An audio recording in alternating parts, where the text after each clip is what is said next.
at its core, politics is more simple than it looks. You know, it could look like the really complex aggregation of all these different interests and all these different people and all these different individuals. It might look like a million different interest groups, and what are we going to do? What do these people have in common? Well, I think left-wing politics, though, at its core is very simple. And it's as simple now under Trump as it was before Trump, or as it'll be after Trump. And that's uniting all these people, uniting the many against the few. And the difference between us and our type of politics and right-wing politics is that our many are, in fact, the broad working majority of the world, and our few are just a tiny group of people who benefit from their exploitation.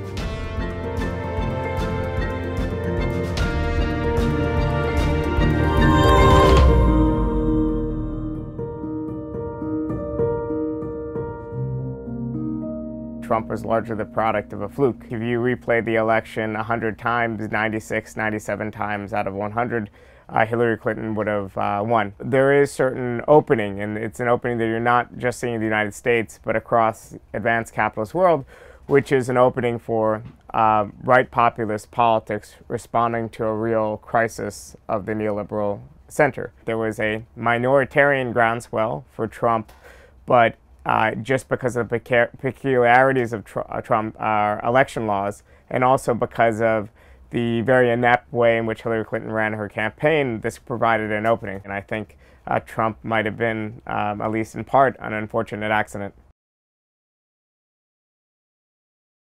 People in the liberal resistance to Trump are saying, you know, this is not normal, this is very unusual. Their emphasis on legality and trying to impeach him through kind of the process through the Congress and through the court systems, and also an emphasis on Russia and the role of Russia in the elections, have completely depoliticized the movement against Trump. And the whole point was that Trump is actually inflicting harm. Trump actually has this agenda, which is actually quite unpopular.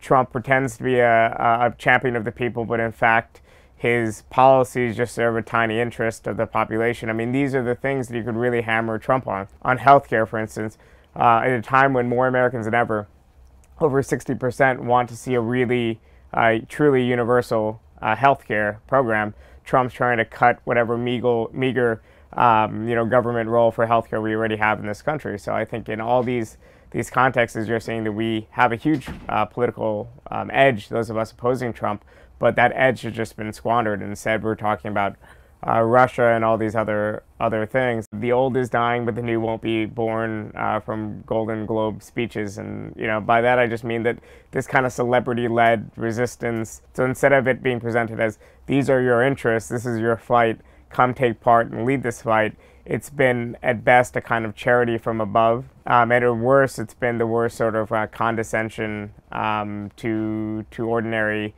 people.